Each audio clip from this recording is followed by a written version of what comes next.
കുറ്റപ്പെടുത്തുന്ന ആളുകൾ എപ്പോഴും ഉണ്ടായിരിക്കും. പരീശന്മാർ 2000 കൊല്ലമായിട്ട് ഒരു പരീശന്മാർ തന്നെയാണ്. അവർ കുറ്റം പറഞ്ഞുകൊണ്ടിരിക്കും. അവർ പറയുന്നത് നിങ്ങളുടെ ചെവി കേൾക്കാതിരിക്കട്ടെ. അതിനുശേഷം യേശു പറയുന്നത് രോഗമുള്ളവർക്ക് വൈദ്യൻ്റെ ആവശ്യമുള്ളൂ. യേശു പറഞ്ഞ ഈ കാര്യം ശ്രദ്ധിക്കുക, വളരെ വളരെ പ്രധാനപ്പെട്ടതാണ്. മത്തായി 9:30. പരീശന്മാരെ പോലെ തന്നെ നിയമവാദികളായ ആളുകളോടാണ് പറയുന്നത്. ഇതേപ്പറ്റി നമുക്ക് ചിന്തിക്കാം. കാരണം നമ്മളെല്ലാവരും ഈ പരീശന്മാരെ പോലെ തന്നെ ചിന്തിക്കാൻ സാധ്യതയുണ്ട്.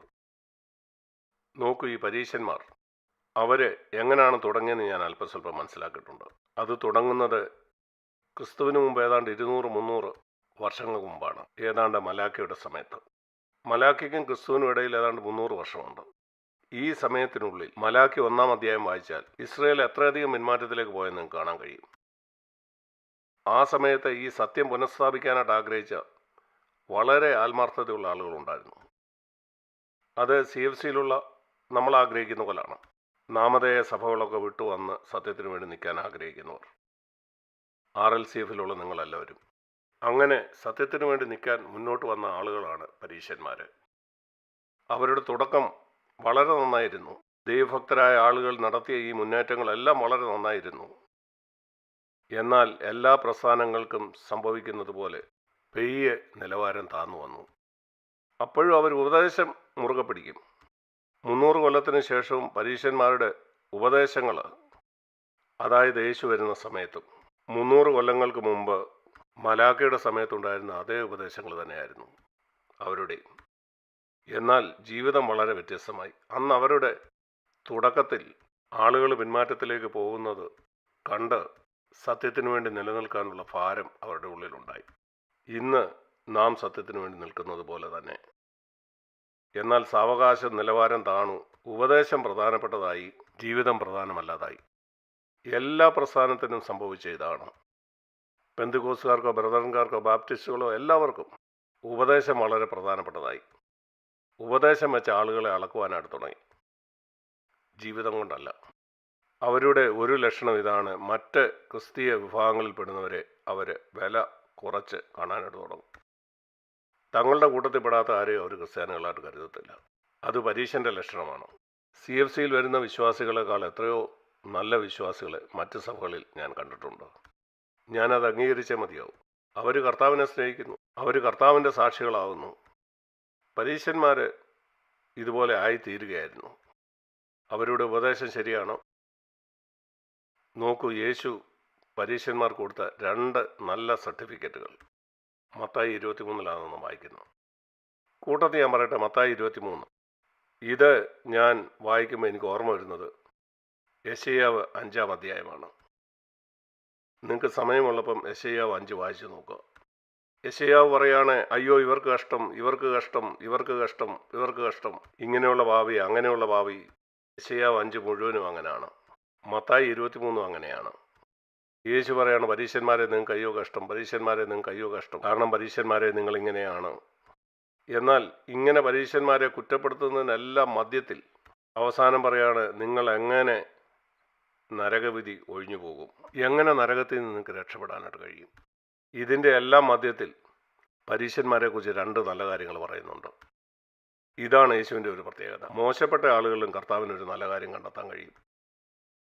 ചിലപ്പം ചില വിഭാഗങ്ങളോട് നിങ്ങൾക്ക് വളരെ മുൻവിധിയായിരിക്കും. അവർ നിങ്ങൾക്ക് ഒരു നന്മയും കാണാൻ കഴിയില്ല. ഉദാഹരണത്തിന് റോമൻ കത്തോലിക്കർ. നിങ്ങൾ ചിന്തിക്കുക അവർക്കൊരു നന്മയില്ലെന്ന്. പല നന്മയുണ്ട്. ചിലപ്പം ബൈബിളിലെ ചില സത്യങ്ങൾക്ക് വേണ്ടി പ്രൊട്ടസ്റ്റന്റുകാർ നിലനിൽക്കുന്നതിനൊക്കെ കൂടുതൽ അവർ നിൽക്കും. ചില കാര്യങ്ങളിൽ അവർക്ക് ഈ പ്രൊട്ടസ്റ്റന്റുകാർക്കില്ലാത്ത ശക്തമായ നിലപാടുകളുണ്ട്. ഇവിടെ മത്തായി 23 ഒന്നാമത്തെ കാര്യം, അവർ പറയുന്ന ആ സുവിശേഷം അക്ഷരപ്രകാരം അത് ശരിയായിരുന്നു. അവർ പഠിപ്പിച്ച ആ ന്യായപ്രമാണം അക്ഷരപ്രകാരം അത് ശരിയായിരുന്നു. മത്തായി 23 അവൻ ശിഷ്യന്മാരോട് പറഞ്ഞു, അതിൻ്റെ 3-ാമത്തെ വാക്യം, അവർ നിങ്ങളോട് പറയുന്നതൊക്കെയും പ്രമാണിച്ച് ചെയ്യുവിൻ. നിങ്ങൾ ചിന്തിക്കുന്നു ഇത് യേശു റോമൻ കത്തോലിക്കരുടെ കാര്യത്തിൽ പറയുമെന്ന്? അവർ പറയുന്നതൊക്കെ പ്രമാണിച്ച് ചെയ്യാൻ? നിശ്ചയമായിട്ടുമില്ല. മറിയോട് പ്രാർത്ഥിക്കുന്ന അവൻ അംഗീകരിക്കുകയില്ല. മരിച്ചവരോടുള്ള പ്രാർത്ഥന. ഇത് യഹോവ സാക്ഷികളെക്കുറിച്ച് അവൻ പറയുമോ? ശിശുക്കളെ സ്ഥാനപ്പെടുത്തുന്ന മെത്തഡിസ്റ്റുകളെക്കുറിച്ച് അവൻ ഇത് പറയുമോ? അവർ പറയുന്നതൊക്കെ പ്രമാണിച്ച് ചെയ്തു കൊള്ളാൻ? അവൻ പറയുകയാണ്, അവർ പറയുന്നത് 100% ശരിയായ ഉപദേശമാണ്. എത്ര ക്രിസ്തീയ വിഭാഗങ്ങളോട് അവൻ ഇപ്രകാരം പറയുമെന്നാണ് നിങ്ങൾ ചിന്തിക്കുന്നത്? അവരുടെ ഉപദേശം 100% ശരിയാണ്. അതാണ് പരീക്ഷന്മാർക്ക് അവൻ കൊടുത്ത സർട്ടിഫിക്കറ്റ്. നിങ്ങൾ പറയാതിരിക്കും RLCFൻ്റെ ഉപദേശം 100% ശരിയാണ്. നല്ലത്. എന്നിട്ടും നിങ്ങൾക്കൊരു പരീക്ഷനായിരിക്കാം.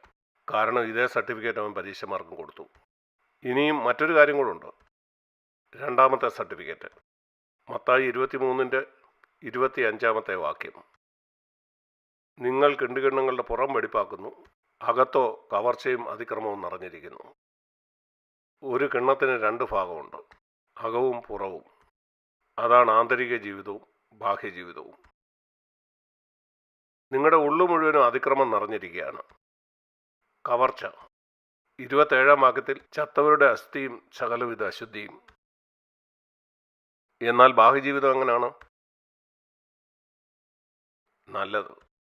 നീ കിണ്ണങ്ങളുടെ പുറം വെടിപ്പാക്കുന്നു. എന്തൊരു നല്ല സർട്ടിഫിക്കറ്റാണ് യേശു അവർക്ക് കൊടുത്തത്. നിന്റെ ഉപദേശങ്ങളെല്ലാം 100% ശരിയാണ്. വളരെ വെടിപ്പുള്ള ഒരു ബാഹ്യജീവിതവും നിനക്കുണ്ട്. പല ക്രിസ്ത്യാനികളുടെയും ബാഹ്യജീവിതം തന്നെ വെടിപ്പുള്ളതല്ല. അവർ വഞ്ചിക്കും, കള്ളം പറയും, നിങ്ങൾക്ക് കാണാൻ കഴിയാത്ത ചിന്താജീവിതവും ആഗ്രഹവും മോഹങ്ങളും ഒക്കെ വിട്ടുകളയുക. അതാ കിണ്ണത്തിൻ്റെ അകമാണ്. അതിൻ്റെ പുറമോ?